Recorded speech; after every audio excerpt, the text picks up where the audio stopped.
Hello friends, यदि किसी व्यक्ति का कोई प्रोसीजर या ऑपरेशन होता है तो कौन कौन से सवाल उसके मन में आने चाहिए या कौन कौन से सवाल उसको अपने डॉक्टर से पूछना चाहिए, आज इस पर डिस्कशन करेंगे। काफ़ी पेशेंट्स का जब कोई ऑपरेशन होता है, कोई सर्जरी होती है तो उनके मन में प्रोसीजर के बारे में उनको कोई नॉलेज नहीं होती। वो बस डॉक्टर को ऊपर छोड़ देते हैं कि सर आपको जो ठीक लगे कर दो, जो मेरे पेशेंट के लिए अच्छा है वो कर दो, वैसा वो छोड़ देते हैं। लेकिन हर प्रोसीजर करने से पहले उसके रिलेटेड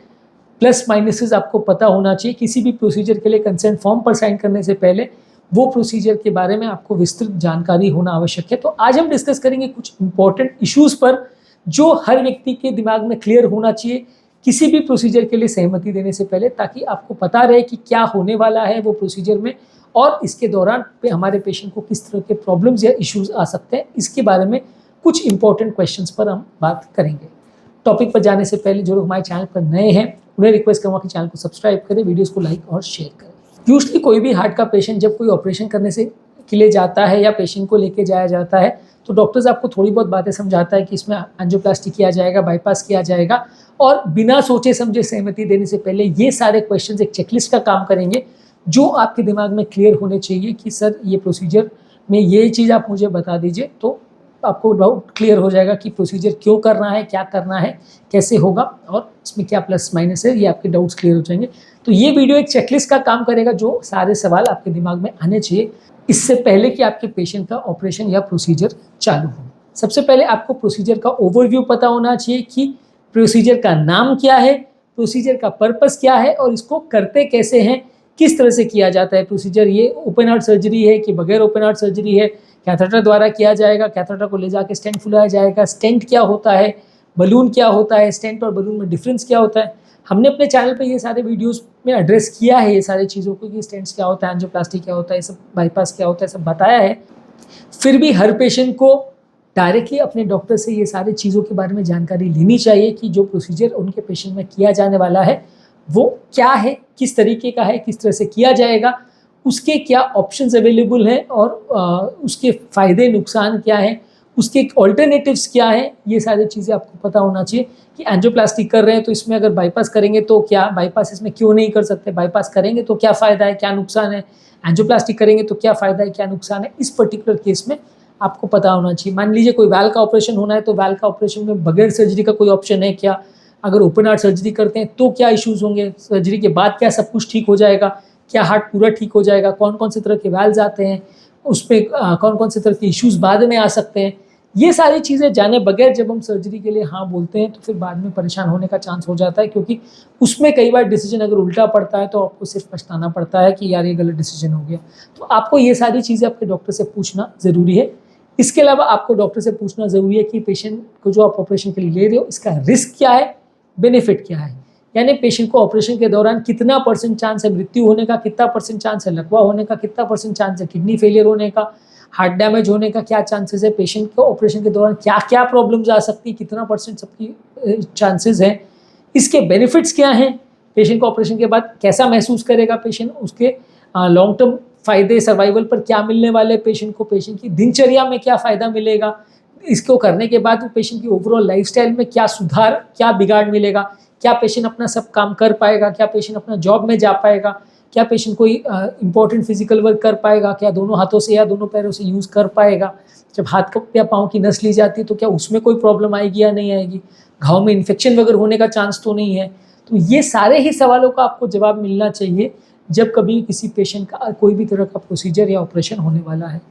इसके अलावा आपको पेशेंट का प्रिपरेशन के बारे में पता होना चाहिए, रिकवरी के बारे में पता होना चाहिए कि पेशेंट को ऑपरेशन से पहले क्या करने की ज़रूरत है, कौन सी दवा लेने की ज़रूरत है, कौन सी दवा बंद करने की ज़रूरत है, ऑपरेशन करने के दौरान टाइम कितना लगेगा, ऑपरेशन के पहले कितने घंटे खाली पेट रहने की ज़रूरत है, हॉस्पिटल में कब एडमिशन होने की ज़रूरत है, कोई दवा कोई कम ज़्यादा करने की ज़रूरत तो नहीं है, कोई पर्टिकुलर खाने को कम ज़्यादा करने की ज़रूरत तो नहीं है, ऑपरेशन के बाद पेशेंट को कितने दिन आईसीयू में रखा जाएगा, कितने दिन में डिस्चार्ज किया जाएगा, ऑपरेशन के दौरान क्या प्रॉब्लम्स आ सकती हैं और ऑपरेशन के बाद क्या क्या चीज़ों की सावधानियां रखने की ज़रूरत है, कितने दिन में पेशेंट चलना फिरना चालू कर पाएगा, कितने दिन में अपना खाना चालू कर पाएगा, कितने दिन बाद वो अपने जॉब में जा पाएगा, जॉब में क्या रिस्ट्रिक्शंस होंगे। तो ये सारी ही चीज़ें आपको पता होनी चाहिए किसी भी ऑपरेशन या सर्जरी से पहले ऑब्वियसली। लेकिन ये सारे ही सवाल जब भी आप डॉक्टर से पूछते हैं तो डॉक्टर्स तो इरिटेट हो जाते हैं कि यार ये पेशेंट कितने सवाल पूछ रहा है, ये हमको ट्रस्ट नहीं करता। लेकिन एज अ पेशेंट ये आपका जिम्मेदारी भी है और आपका हक भी है कि आप ये सारी चीज़ों को जानो, समझो और उसके बाद कोई ट्रीटमेंट करवाओ। अगर डॉक्टर के पास टाइम कम है तो उनके असिस्टेंट से, उनके हॉस्पिटल के कोई स्टाफ से, कोई पैरामेडिकल के लोगों से आप पूछ सकते हैं, ये सारी चीज़ों को क्लियर कर सकते हैं। पर एज अ पेशेंट आपके दिमाग में ये सारी चीज़ें आनी चाहिए और ये सारे सवाल आपके आंसर होने चाहिए, तब कभी आप ऑपरेशन के लिए प्रॉपर तैयार हो पाओगे और तब कभी आप ऑपरेशन के बाद कोई आपको सडन सरप्राइजेस नहीं मिलेंगे कि अब ये क्या हो गया। इसके अलावा आपको ऑपरेशन में एनेस्थीसिया और पेन मैनेजमेंट का भी पता होना चाहिए। ऑपरेशन में कौन से टाइप का एनेस्थीसिया दिया जाएगा, उसके दौरान क्या रिस्क है, होश में आने में कितना टाइम लगेगा, ऑपरेशन के बाद खाना कब दिया जा सकेगा, ऑपरेशन में पेशेंट को कितना पेन होगा, ऑपरेशन के बाद कब तक पेन होगा, कब तक पेशेंट के शरीर में पेन चलता रहेगा, कब तक पेन किलर्स खानी पड़ेगी, ये सारे सवाल भी आपको पता होना चाहिए।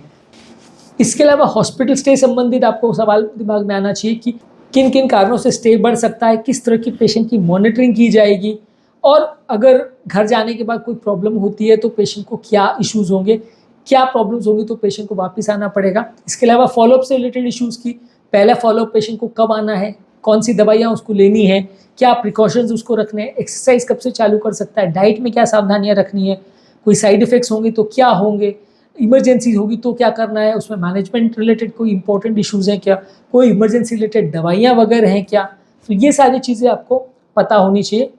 इसके अलावा long term outcome related points में आपको ये पता होना चाहिए कि पेशेंट का स्टेंट जो डाला है या ग्राफ्ट जो डाला है वो कितने साल चलेगा, कितने % चांस है कि वो वापस बंद हो सकता है, कितने % चांस है कि पेशेंट को उसमें दोबारा तकलीफ आने का अंदेशा है, कितने % चांस है कि दोबारा ऑपरेशन अगर करना पड़ता है तो क्या किया जा सकता है, उसमें एंजियोप्लास्टी हो सकती है कि बाईपास हो सकता है कि वाल्व का ऑपरेशन हो सकता है, क्या किया जा सकता है, ये सारी चीज़ें आपको पता होना चाहिए। जॉब से रिलेटेड कोई इश्यूज़ तो नहीं आएंगे, पेशेंट अपनी दिनचर्या या अपना जीवन शैली को नॉर्मली ले सकेगा, नहीं ले सकेगा, ये सारे सवाल लोगों के आंसर होने चाहिए, तभी आपको प्रोसीजर के बाद कोई सडन सरप्राइजेस नहीं होंगे। फाइनेंस की अगर हम बात करें तो पेशेंट को ये पता होना चाहिए प्रोसीजर के दौरान कितना खर्चा होगा, हॉस्पिटल स्टे का सब खर्चे उसमें इंक्लूडेड है कि नहीं है, दवाइयों का कितना खर्चा होगा, अगर कोई कॉम्प्लिकेशन होता है तो क्या क्या हो सकता है, उस सूरत में खर्चा कितना बढ़ सकता है। क्योंकि कई बार क्या होता है कि आपको जनरल पैकेज नहीं दिया जाता है, आपको बताया जाता है कि इतना लगभग खर्चा होगा, लेकिन जब कंडीशन बिगड़ती है तो फिर बिल बढ़ते चला जाता है और आपको तब पता ही नहीं रहता, फाइनेंशियली प्रिपेयर्ड ही नहीं रहते हो कि ये खर्चे भी हो सकते हैं। तो वो भी आप पहले से डिस्कस करके रखो कि क्या क्या चीज़ों के खर्चे बढ़ सकते हैं, क्या क्या चीज़ों के एडिशनल कॉस्ट है जो पैकेज में इंक्लूडेड नहीं है, और अगर स्टे बढ़ता है तो लगभग कितना स्टे के हिसाब से कितना खर्चा बढ़ सकता है, क्या आपको फाइनेंशियल तैयारी रखनी है ऑपरेशन के दौरान हॉस्पिटल में, ऑपरेशन के बाद और डिस्चार्ज के बाद कितने मेडिसिन या दवाइयाँ चलेगी, क्या ये ऑपरेशन इंश्योरेंस में इंक्लूडेड है या नहीं है, इंश्योरेंस में कैशलेस होगा या नहीं होगा, कितना को पेमेंट आएगा, ये सारी चीज़ें भी आपको पता होनी चाहिए। इसके अलावा डॉक्टर की टीम और उसके एक्सपर्टीज़ के बारे में आपको पता नहीं चाहिए कि कौन सा डॉक्टर सर्जरी कर रहा है, वो डॉक्टर का कितना एक्सपीरियंस है, वो डॉक्टर का नाम कैसा है, उसकी एक्सपर्टीज़ कैसी है, उनकी टीम कैसी है, पहले इस तरह के केसेस उन्हें करे हैं या नहीं करे हैं तो कितने केसेस करे हैं, उसमें कितनों में प्रॉब्लम्स आई है, ये भी आपको एक इन जनरल आइडिया मिलना चाहिए। हालांकि डॉक्टर से खुद आप पूछोगे तो वो बहुत अच्छा नहीं फील करेगा, पर आसपास के लोगों से या अपने फ्रेंड्स से या लोगों से आप पता कर सकते हो। और लास्ट में यदि आपको कोई डाउट या कोई डिस्कशन की आवश्यकता है तो आप सेकंड ओपिनियन भी ले सकते हैं कि आप किसी दूसरे कार्डियोलॉजिस्ट को या दूसरे सर्जन को भी पूछ सकते हैं कि भाई इसमें ये ऑपरेशन मुझे बोला है, ये ठीक है या नहीं, करना चाहिए कि नहीं करना चाहिए तो क्या फ़ायदा, क्या नुकसान होगा, क्या इश्यूज़ आएंगे, वो सारी ही चीज़ें आप किसी दूसरे डॉक्टर से भी डिस्कस कर सकते हो ताकि कोई गलत डिसीजन नहीं हो जाए। क्योंकि काफ़ी सारी चीज़ें ऐसी है कि सर्जरी होने के बाद रिवर्स नहीं हो पाती है, तो पहले से अगर डिस्कशन हो जाए तो ज़्यादा अच्छा है। बेसिकली आज के टॉपिक का पर्पज़ ये है कि ऑपरेशन करना या कोई भी सर्जरी का डिसीजन लेना कोई छोटी चीज़ नहीं है। इसमें करने से पहले या साइन करने से पहले रिलेटिव्स को सब पता होना चाहिए कि ये चीज़ें मेरे पेशेंट के साथ होने वाली है और आगे क्या इश्यू हो गया, पेशेंट को और उसके रिलेटिव्स को सबको पता होना चाहिए। होता क्या है कि हम बिना सोचे समझे साइन तो कर देते हैं और बाद में जब कंडीशन बिगड़ती है तो फिर हम समझ में हमें कुछ नहीं आता, हम झगड़ा करने लगते हैं कि यार ये क्या हो गया मेरे पेशेंट के साथ। तो आपको अगर पहले से पता होगा, उसके बाद अगर आप कंसेंट पे साइन करते हैं या उसके बाद आप ऑपरेशन करने जाते हैं तो ज़्यादा अच्छा है। हालांकि ये सारे सवाल पूछना और उस पर डिस्कशन करना हर बार हर केस के लिए ईजी नहीं होता, कई बार इमरजेंसी भी होती है, जल्दी भी करना पड़ता है ऑपरेशन, लेकिन फिर भी अगर आपको जितना टाइम मिले आप ये चीज़ों को समझ सकेंगे तो ज़्यादा अच्छा है। यदि इमरजेंसी में ऑपरेशन भी हुआ है तो ऑपरेशन के बाद आपके डॉक्टर के साथ या डॉक्टर के स्टाफ या उसके असिस्टेंट्स के साथ आप इन चीज़ों को डिस्कस कर सकते हैं। ये वीडियो आपके एक चेकलिस्ट का काम करेगा कि ये सारी चीज़ें आपको पता है या नहीं है, और नहीं है तो जो जो चीज़ें नहीं पता है उनको आप आंसर पूछने का प्रयास करिए ताकि आपको आगे के लिए कोई प्रॉब्लम्स ना हो। उम्मीद करूँगा कि आज के टॉपिक में कुछ नई बातें जानने को मिली होगी, एक अलग तरह का कॉन्सेप्ट आपके दिमाग में बना होगा। जो लोग हमारे चैनल पर नए हैं उन्हें रिक्वेस्ट करूँगा कि चैनल को सब्सक्राइब करें, वीडियोज़ को लाइक और शेयर करें।